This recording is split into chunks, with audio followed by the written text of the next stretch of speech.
کہتا ہے کہ بہت سے انسان کو کچھ تجربات ہوتے ہیں جن کو ہم پیرانورمل تجربات کہہ سکتے ہیں. مثلا کچھ چیزیں نظر آ رہی ہیں اور آپ نے کچھ سوچا اچانک وہ ہو گیا, آپ نے خواب دیکھا صبح میں وہ خواب سچ ہو گیا, یا کچھ آوازیں آپ کو سنائی دینے لگیں.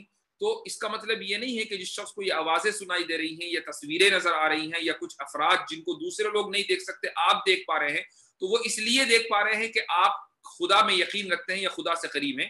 بلکہ ایک شخص جو بہت آبویسلی سیکولر سچویشن میں ہے, یعنی بالکل ہی ایتھیسٹ ہے اور خدا میں بالکل یقین نہیں رکھتا, اس کو بھی اس طرح کے تجربات ہو سکتے ہیں. کیوں, کیسے ہو سکتے ہیں؟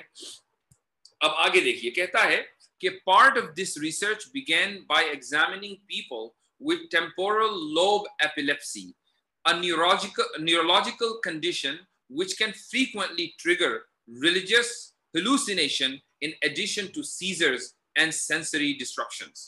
یہ اصل جملہ ہے اور یہاں سے آپ کو اندازہ ہوگا کہ یہ کس چیز کے اوپر اٹیک کر رہا ہے. کہہ رہا ہے کہ ایک ریسرچ ہوئی ہے اور اس ریسرچ میں یہ دیکھا گیا کہ انسان کو جو ٹیمپورل لوب ایپیلیپسی ہوتی ہے, یعنی ایک خاص قسم کا دماغی دورہ پڑتا ہے, یہ ایک نیورولوجیکل کنڈیشن ہے, یعنی ایک دماغی بیماری ہے کہ جس کی وجہ سے انسان کو ہیلوسینیشن ہوتا ہے, یعنی عجیب عجیب چیزیں نظر آتی ہیں, وہ عجیب چیزیں سنتا ہے. یہ ایک دماغی دورہ ہوتا ہے, اور دماغی دورہ پڑھنے کے لیے کسی آدمی کا مذہبی ہونا ضروری نہیں ہے, وہ غیر مذہبی کو بھی پڑھ سکتا ہے. اس لیے وہ آدمی یہ سمجھتا ہے کہ میں خدا سے قریب ہوں, اس لیے مجھے عجیب عجیب چیزیں نظر آ رہی ہیں, مجھے عجیب آوازیں سننے میں آ رہی ہیں. تو حالانکہ وہ ایک دماغی کیفیت کا نام ہے, وہ اس کی دماغی بیماری ہے, وہ دورہ ہے جس کو ہم کہتے ہیں ٹیمپورل لوب ایپیلیپسی یا TLE. یہ ایک سائیکولوجیکل اور نیورولوجیکل کنڈیشن ہے. یہاں سے اس نے دراصل وحی کے اوپر حملہ کیا ہے. دیکھیے, نبی کریم صلی اللہ علیہ وسلم کے اوپر وحی آئی, ہر مسلمان کا اس بات کے اوپر ایمان ہے, اور کوئی بھی شخص اس وحی کے اوپر ایمان لائے بغیر مؤمن اور مسلمان نہیں ہو سکتا. وہ وحی کیسے آئی؟ یہ جو ملحدین ہیں, جو کہ نبی کریم صلی اللہ علیہ وسلم کا یہ سچا دعویٰ ہے کہ حضرت جبریل علیہ الصلوۃ والسلام نبی کریم علیہ الصلوۃ والسلام کے پاس وحی لاتے تھے, اور وہ اس طریقے سے وحی لاتے تھے کہ کوئی دوسرا حضرت جبریل کو نہیں دیکھ سکتا تھا, اس کو محسوس نہیں کر سکتا تھا.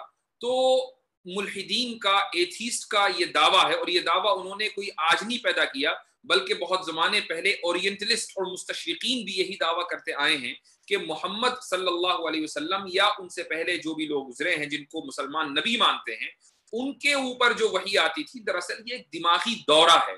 ان کو دورہ پڑا کرتا تھا, اور اس دورے کی صورت کیفیت میں ان کو عجیب و غریب چیزیں نظر آتی تھیں جن کو وہ بعد میں کہتے تھے کہ ہمارے اوپر وحی آئی ہے, اور وہ عجیب و غریب قسم کی باتیں کرتے تھے. اس کو لوگوں نے وحی مان لیا اور ان پر اس چیز کے اوپر وہ ایمان لے آئے. تو یہ دراصل ایک دماغی دورہ ہے جو کسی کے اوپر بھی پڑ سکتا ہے, اس کے لیے مذہبی ہونا ضروری نہیں ہے.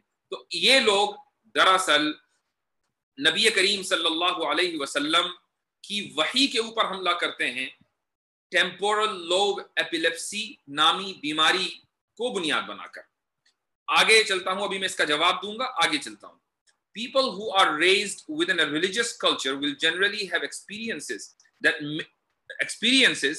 that mirror the expectation of that culture. کہ عام طور سے لوگ جس مذہبی معاشرے میں پروان چڑھتے ہیں اسی طرح کا ان کا دماغ دراصل اس معاشرے کا آئینہ بن جاتا ہے, یعنی جو معاشرے کے اندر ہے وہ لوگ بھی وہی چیز سوچنے لگتے ہیں. تو ایک انسان اگر کسی مذہبی معاشرے میں پروان چڑھتا ہے تو وہ سمجھتا ہے کہ میرا تعلق خدا سے بڑا خصوصی ہے, بہت اچھا ہے, اس لیے وہ خدا میں یقین رکھنے لگتا ہے. اب آگے کہتا ہے, imagine for example that a person claims that an angel came down from heaven for a visit at their home to share a cup of tea and plate of biscuits. This is a far-fetched claim, and before you believe it, you would likely want some proof. Did anyone see the angel? Did it leave behind any evidence for its presence? کہتا ہے کہ تصور کیجئے کہ اگر کوئی شخص یہ کلیم کرے یا دعویٰ کرے کہ ایک فرشتہ اس شخص کے پاس آسمانوں سے آیا تھا اور اس فرشتے نے اس شخص کے ساتھ چائے کی پیالی اور ایک پلیٹ بسکٹ کھائی, اور تو یہ ایک ایسا دعویٰ ہے کہ جس پر یقین کرنا بہت مشکل ہے. اس لیے آپ یقین کرنے سے پہلے اس آدمی سے یہ ڈیمانڈ کریں کہ کیا اس کا کوئی پروف ہے؟ کیا کسی آدمی نے دوسرے آدمی نے اس فرشتے کو دیکھا، یا اس فرشتے نے اپنی موجودگی کا کوئی ایویڈنس چھوڑا ہے یا نہیں چھوڑا ہے؟ یہ یہاں اس نے نبی کریم صلی اللہ علیہ وسلم کے اوپر جو وحی آتی تھی اس کے اوپر حملہ کیا اور کہا کہ آپ صلی اللہ علیہ وسلم پر جو وحی آتی تھی دعویٰ تو کر دیا لیکن اس کی دلیل نہیں، چونکہ جبریل کو کسی نے نہیں دیکھا علیہ الصلوۃ والسلام، اور جبریل نے اپنی موجودگی کا کوئی ایویڈنس نہیں چھوڑا ہے۔ اب یہاں سے یہ چند باتیں اس کی آ گئی ہیں، اس کا اب ہم تفصیلی انشاءاللہ میں آپ کو جواب دینے کی کوشش کرتا ہوں۔